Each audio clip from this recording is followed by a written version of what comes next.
اللہ اللہ اللہ اللہ اللہ اللہ اللہ اللہ الحمد للہ رب العالمین والصلاة والسلام علی حبیبہ محمد وآلہ وصحبہ اجمعین. اعوذ باللہ من الشیطان الرجیم. بسم اللہ الرحمن الرحیم. قولہ تعالی فَإِنِ اتَّبَعْتَنِي فَلَا تَسْأَلْنِي عَنْ شَيْءٍ. اگر آپ میرے ساتھ رہنا چاہتے ہیں تو مجھ سے کسی بات کی نسبت کچھ پوچھنا نہیں جب تک کہ اس کے متعلق میں خود ہی ذکر نہ کر دو. فرماتے ہیں اس سے معلوم ہوا کہ شیخ کو مرید سے مناسب شرطیں لگانے کا حق ہے. یعنی کوئی کہہ دیتا ہے کہ بازار سے چیز نہیں کھاؤ گے، یہ کام کرو گے، یہ نہیں کرو گے، تو یہ درست ہے.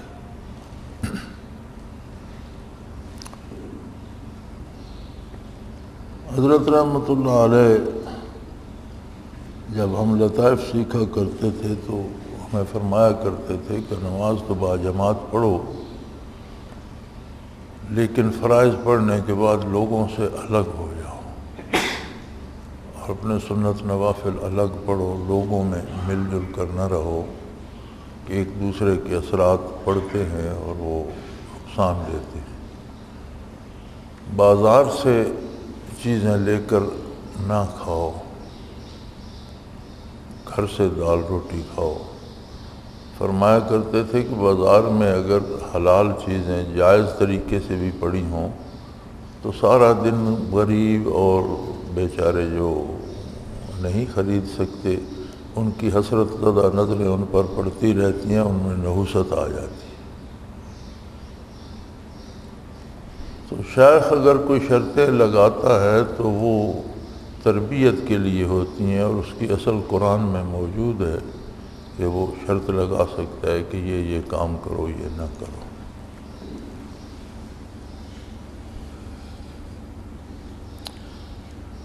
قولہ تعالی خرقہا قال خرقتہا. ان بزرگ نے اس کشتی میں چھید کر دیا. موسیٰ نے فرمایا علیہ السلام نے فرمایا کہ آپ نے اس کشتی میں چھید کیا ہوگا کہ اس کے بیٹھنے والوں کو غرق کر دے. اس سے دو امر ثابت ہوئے. ایک یہ کہ بعض ایسے افعال جن کا ظاہر خلاف شرع اور واقع میں خلاف نہیں ہوتے اکابر سے صادر ہو سکتے ہیں. دوسرا امر یہ کہ اولیاء میں ایسے بھی ہوتے ہیں جو باذن حق تکوین میں تصرف کرتے ہیں. یعنی ایسے لوگوں کو کتب التکوین اور صاحب خدمت کہتے ہیں. خضر علیہ السلام نے کشتی میں دراڑ پیدا کر دی تو موسیٰ علیہ السلام نے اعتراض کیا کہ کمال ہے، انہوں نے ہمیں سواری دی، ہمارے ساتھ نیکی کی، آپ نے الٹا ایسا کام کیا کہ کہیں کشتی ڈوب جائے، سارے یہ غرق ہو جائیں یا ان کی کشتی خراب ہو گئی. تو یہاں فرماتے ہیں کہ دو چیزیں ثابت ہوتی ہیں. ایک تو یہ کہ بعض ایسے افعال جو دوسرا بندہ خلاف شرع سمجھتا ہے لیکن حقیقتاً وہ خلاف شرع نہیں ہوتے. شیخ کے لیے کوئی بیماری، کوئی مجبوری، کوئی امر ایسا ہوتا ہے کہ وہ کام اس کے لیے مباح ہوتا ہے لیکن دوسرا نہیں جانتا تو وہ اعتراض کرنے لگتا ہے. یہ درست نہیں ہے. اور دوسری بات وہ فرماتے ہیں کہ بعض اولیاء اللہ میں ایسے لوگ ہوتے ہیں جو تکوینی امور میں تصرف کرتے ہیں. اللہ کی طرف سے انہیں معمور کیا جاتا ہے، اللہ ان کے دل میں بات ڈال دیتا ہے، وہ کسی کے لیے دعا کر دیتے ہیں، کسی پر توجہ کر دیتے ہیں، کچھ کام کسی اور طرح سے ہو جاتے ہیں، تو انہیں کتب التکوین کہا جاتا ہے، تکوینی امور کے ذمہ دار لوگ.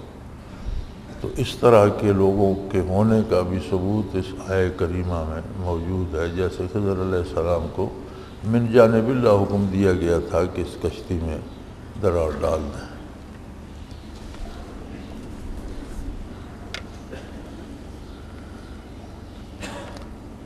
قولہ تعالی استطعم اہلہا، استطعم اہلہا، اس گاؤں کے رہنے والوں سے انہوں نے کھانا مانگا۔ فرماتے ہیں اس آیت کریمہ سے معلوم ہوا کہ فوری ضرورت کے لیے سوال کرنا جائز ہے، اور بعض اہل طریق نے ضرورت باطن کے لیے کہ ضرورت گروسری کے لیے اس کو کبھی کبھی اختیار کیا ہے۔ فرماتے ہیں کہ سوال کرنا بھی اسباب میں سے ایک سبب ہے، اور جائز امر کے لیے، جائز کام کے لیے جائز طریقے پر سوال کرنا جائز ہے، اور اس میں شرط یہ ہوتی ہے کہ اپنی ضرورت تو وہ سمجھے میری اللہ نے پوری کرنی ہے، اور ثواب کو اسباب میں سے ایک سبب سمجھ کر کرے، اور بلا ضرورت سوال کرنا جائز نہیں ہے۔ لیکن اسباب جو وسائل جو ہیں ان میں ایک وسیلہ سوال بھی ہے، اور بعض اہل طریقت فرماتے ہیں کہ ظاہری چیزوں پہ اس کا نہیں ہے، بلکہ یہ باطنی ضرورت کے لیے سوال کرنا جائز ہی نہیں، ضروری ہے کہ کیفیات قلبی کے لیے شیخ کو تلاش کرے، شیخ سے سوال کرے، شیخ کی منت سماجت کرے، تو یہ ضروری ہے۔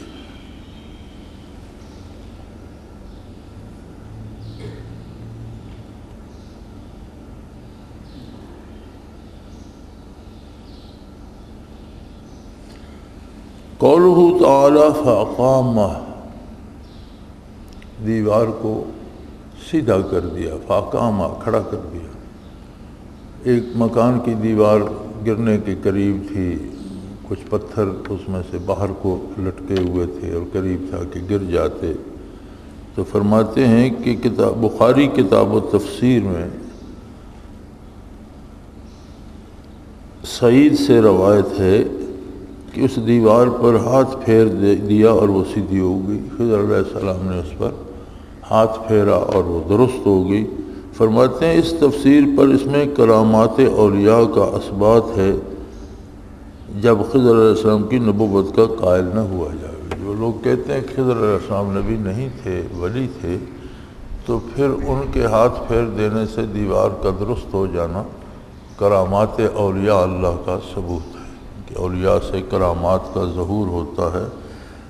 اور کرامت جو ہوتی ہے ولی کی، دراصل نبی ہی کا معجزہ ہوتا ہے کہ ولی کو باتباع نبی نصیب ہوتی ہے، نبی کا اتباع کرتا ہے تو ولایت نصیب ہوتی ہے، اور ولایت سے ہی کرامات کا ظہور ہوتا ہے۔ تو اگر کسی سے ولی سے کرامت ظاہر ہوتی ہے تو اس کا ثبوت بھی ہے، جائز ہے، لیکن اس کی ذاتی بڑائی اس میں نہیں ہوتی، وہ معجزہ نبی کا ہوتا ہے۔ اور معجزہ جو ہوتا ہے وہ صادر تو نبی کے ہاتھ سے ہوتا ہے، لیکن فعل اللہ کا ہوتا ہے۔ تو وہی عقل کو دنگ کر دینے والا واقعہ، عقلاً جو محال نظر آتا ہے، وہ اگر نبی کے ہاتھ سے ظاہر ہو تو اسے معجزہ کہتے ہیں، عقل کو عاجز کر دینے والا۔ اور وہی محیر العقول واقعہ اگر ولی کے ہاتھ سے ظاہر ہو تو کرامت کہلاتا ہے۔ قولہ تعالی لاتخذت علیہ اجرا، موسیٰ علیہ السلام کا یہ فرمانا خضر کو کہ آپ چاہتے تو اس پر کوئی مزدوری لے لیتے، ہم نے کھانا مانگا، انہوں نے کھانا دینے سے انکار کر دیا، بھوکے ہیں، تو آپ کو دیوار کھڑی کرنے کا شوق تھا تو اس پہ کوئی مزدوری لے لیتے، کم از کم کھانے کا انتظام ہو جاتا۔ اس سے معلوم ہوا کہ اس اکتساب معیشت اس کے اسباب کا اختیار کرنا کمال کے منافی نہیں۔ فرمایا اللہ کے نبی نے جب یہ فرمایا کہ آپ مزدوری لے سکتے تھے تو یہ اس بات کا ثبوت ہے کہ ولی کامل کو بھی رزق حلال پیدا کرنے کے لیے جائز اسباب اختیار کرنا چاہیے۔ یہ کمال کے منافی نہیں کہ ولی کامل ہے اور پتھر ڈھو رہا ہے، ولی کامل ہے اور زراعت کر رہا ہے، ولی کامل ہے مزدوری کر رہا ہے، یہ کمال کے منافی نہیں، بلکہ فطری طریقے کے مطابق ہے کہ حصول رزق کے لیے جائز وسائل اختیار کیے جائیں۔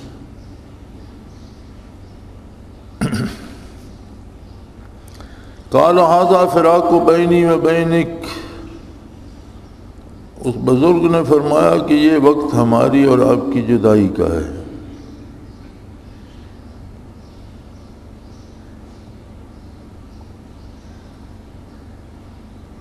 فرمایا یہ اصل ہے کہ مرید کو جدا کر دینے کی جب کہ اس سے مناسبت موافقت کی توقع نہ رہے وہ کثرت خلاف اور نزاع ظاہر ہونے لگے۔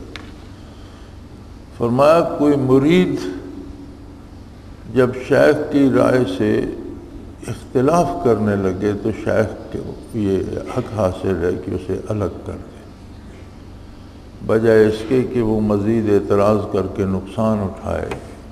اگر کسی مرید کو شیخ کی رائے سے اختلاف ہوتا ہے تو شیخ کو حق حاصل ہے کہ اسے کہہ دے کہ میاں جو تم نے حاصل کر لیا اب اس کو سنبھالو اور یہاں سے چلتے بنو۔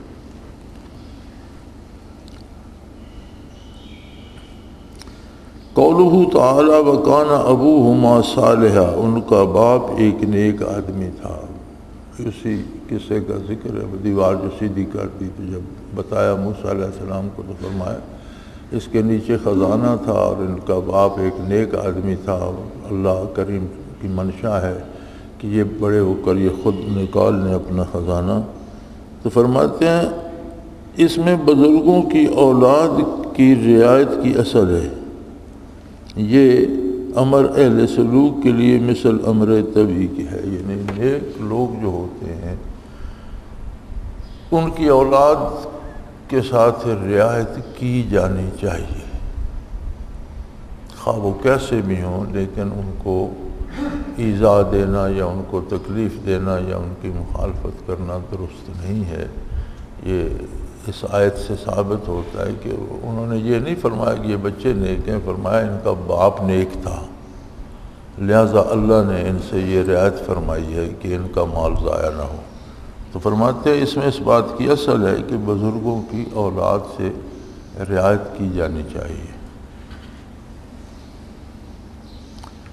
قولہ تعالی وما فعلتہ عن امری، انہوں نے فرمایا میں نے کوئی کام اپنی رائے سے نہیں کیا۔ اس سے ان لوگوں کا احتجاج ساکت ہو گیا جو کاملین سے امور خلاف شرع فی الواقع کا صدور جائز رکھتے ہیں۔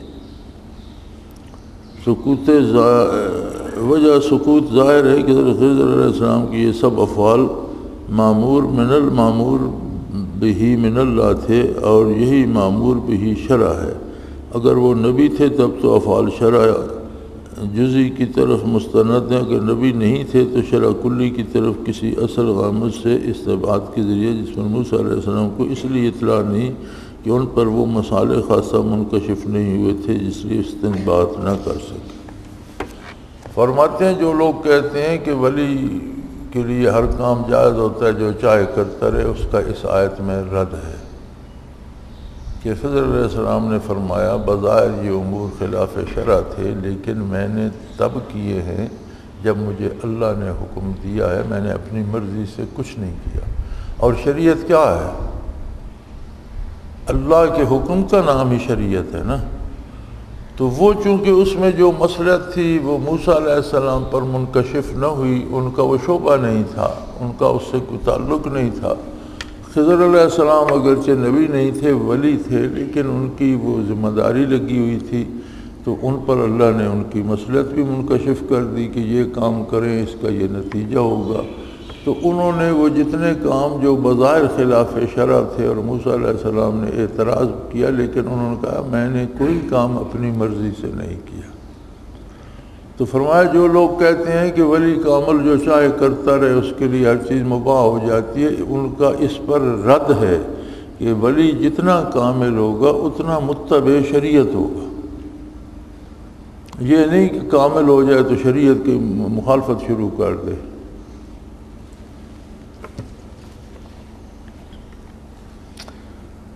قولہ تعالی ذالک تعویل ما لم تستطع علیہ صبرا، یہ ہے حقیقت ان باتوں کی جن پر آپ سے صبر نہ ہو سکا۔ اس سے معلوم ہوا کہ ایسے مغیبات پر مطلع ہو جانا اور ان کا منکشف ہو جانا مقاصد میں سے نہیں۔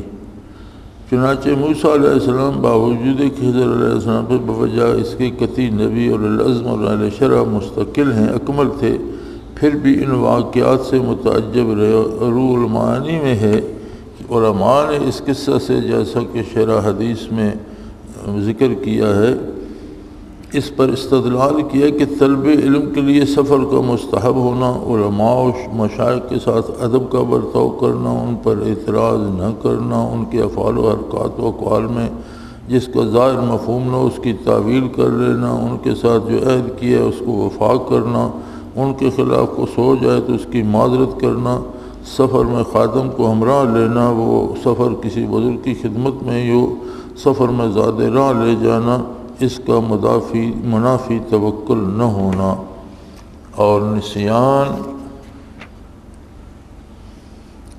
اور دیگر امور مکروہ کا شیطان کی طرف منسوب کرنا اور ان کی نسبت اللہ کرنے سے ادب کرنا۔ ایسے فن کی تعلیم نہ کرنے میں عذر کر دینا جس کا وہ متحمل نہ ہو سکے، ہر امر میں مشیت حق کو مقدم رکھنا، مطبوع کو تابع سے کچھ شرطیں لگا لینا، نسیان پر مواخذہ نہ ہونا، اور 3 کے عدد کا تکرار میں معتبر ہونا، سواری کشتی کا جائز ہونا، حکم ظاہر پر ہونا جب تک اس کے خلاف معلوم نہ ہو۔ چنانچہ موسیٰ علیہ السلام نے اسی بنا پر انکار فرمایا۔ احتیاج کے وقت سوال طعام کا جائز ہونا، احسان کو ترک نہ کرنا اگرچہ نااہلوں کے ساتھ ہی نہ ہو، اعمال دنیاویہ پر اجرت لینا، اور آلات اکتساب یا کسی ناکافی چیز کے مالک ہونے سے مسکنت کا باقی رہنا، غضب کا حرام ہونا، زمین میں مال کے دفن کرنے کا جائز ہونا، اور بھی بہت سے فوائد ہیں جو تلاش یا غور سے معلوم ہو سکتے ہیں۔ بے شمار چیزاں استدلال فرمائیاں نے اس آیہ کریمہ جو ذالک تعویل ما لم تستطع علیہ صبرا، یہ ان باتوں کی حقیقت ہے جن پر آپ صبر نہ کر سکے۔ اس میں فرماتے ہیں کہ اگر یہ مقصد ہوتا تو موسیٰ علیہ السلام جو اولو العزم رسول تھے ان پر منکشف ہوتا، لہذا کسی کام کی جو پوشیدہ چیزیں، مغیبات جنہیں کہتے ہیں، جو حواس انسانی سے پوشیدہ نتائج ہیں، ان پر مطلع ہونا ضروری نہیں ہے، مقاصد میں سے نہیں ہے۔ اگر اطلاع کر دے اللہ تو اس کا کرم ہے، بندہ مکلف ہے شریعت کے اتباع کا۔ اب اس سے دنیاوی امور میں کیا فائدہ ہوتا ہے، کتنا ہوتا ہے، کس طریقے سے ہوتا ہے، اگر یہ چیزیں اللہ منکشف کر دے، اس کی مہربانی نہ کرے تو یہ ضروری نہیں ہے کہ ان مکاشفات کو یا ان کے جو پوشیدہ چیزیں ہیں ان کو بھی جانتا ہو، بلکہ ضروری اللہ کے حکم کی اطاعت ہے۔ دوسری بات،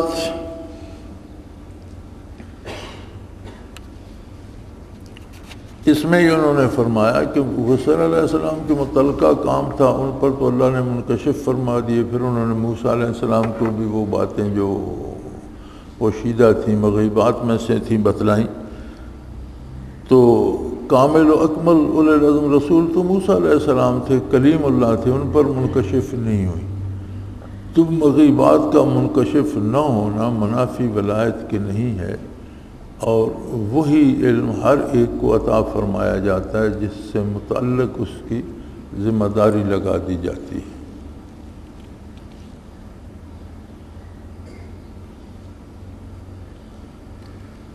دوسری بات وہ فرماتے ہیں، جس طرح موسیٰ علیہ السلام نے سیکھنے کے لیے اتنا لمبا سفر کیا، طلب علم کے لیے سفر کا مستحب ہونا،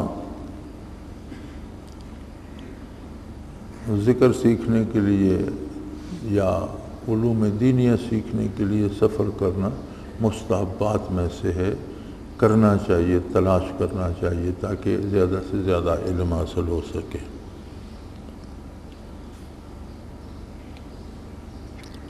اس کے ساتھ فرمایا علماء و مشائخ کے ساتھ ادب کا برتاؤ کرنا، مقام و مرتبہ میں حضرت خضر موسیٰ علیہ السلام سے کہیں کم تھے، ایک ولی اللہ تھے اور وہ اولو العزم رسول تھے، لیکن چونکہ وہ ان سے کچھ سیکھنا چاہتے تھے تو انہوں نے اپنے سے کم تر بندے کا بھی ادب کیا۔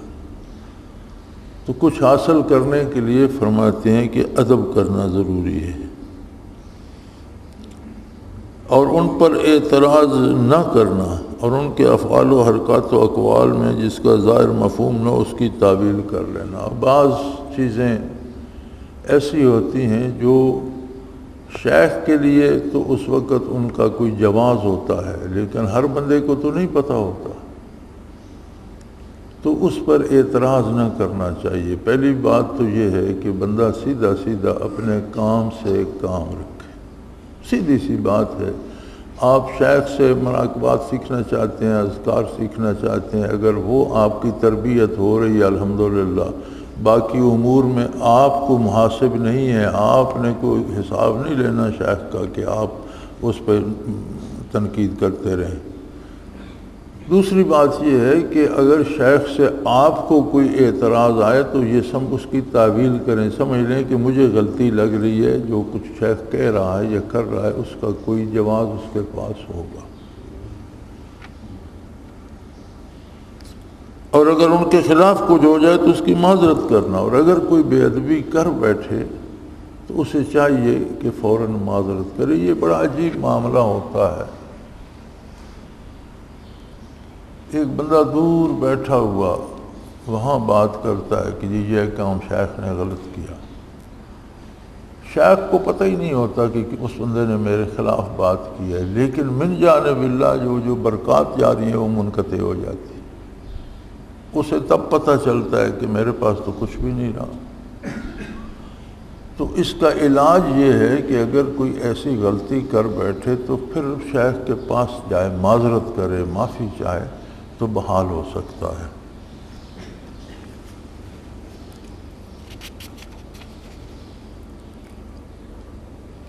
سفر میں خادم کو ہمراہ لینا، موسیٰ علیہ السلام نے یوشع صلی اللہ علیہ السلام کو خدمت کے لیے ساتھ لیا، سفر میں خادم ساتھ رکھنا اس کا جواز ہے، اگرچہ وہ سفر کسی بزرگ کی خدمت میں ہی ہو۔ سفر میں زاد راہ لینا، اپنے سفر میں کھانے پینے کا اہتمام کرنا، یہ توکل کے منافی نہیں ہے۔ یہ بڑا نازک سا معاملہ ہے توکل کا۔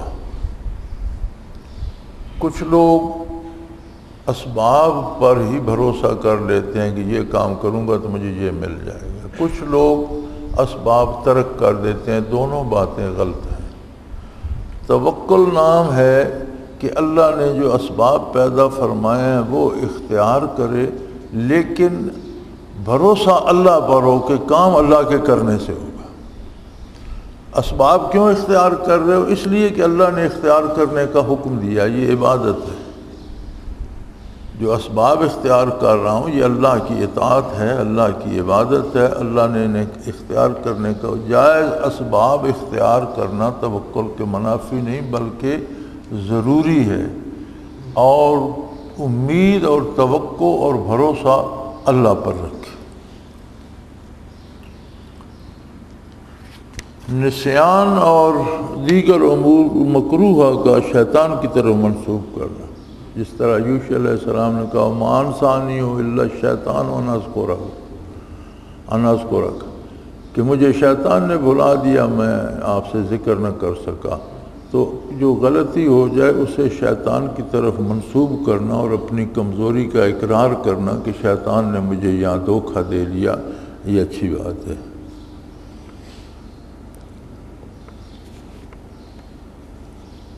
اور ایسی کوتاہیوں کو اللہ کی طرف منسوب کرنا خلاف ادب ہے، جبکہ ہمارے ہاں جو برائی ہوتی ہے اسے ہم قدرت کی طرف منسوب کہتے ہیں، اللہ کا حکم ہی ایسا ہوگا۔ تو جب کوتاہی ہوتی ہے، غلطی ہوتی ہے، تو کہا یہ جائے کہ یہ کام میں نے کیا اور مجھ سے شیطان نے کروا لیا، مجھ سے غلطی۔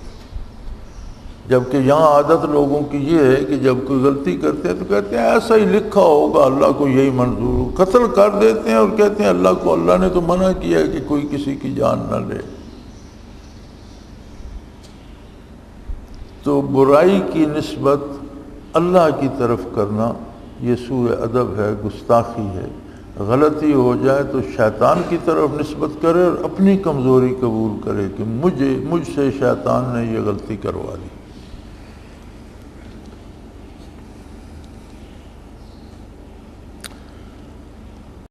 اگلی بات جو اس سے ثابت ہوتی ہے وہ یہ ہے کہ خضر علیہ السلام کام تو کرتے رہے موسیٰ علیہ السلام کے سامنے، لیکن انہیں وہ بھید نہیں بتایا، اور جب بتائے تو تعلیم بند کر دی۔ تو فرماتے ہیں شیخ کو حق حاصل ہے کہ شاگرد کو دیکھ لے، جس چیز کا وہ متحمل نہیں وہ چیز اسے نہ دے، یہ اس کا حق ہے، اس سے روک لے۔ ضروری نہیں کہ سارے مقامات سب کو کرائے جائیں، جتنی جس میں اہلیت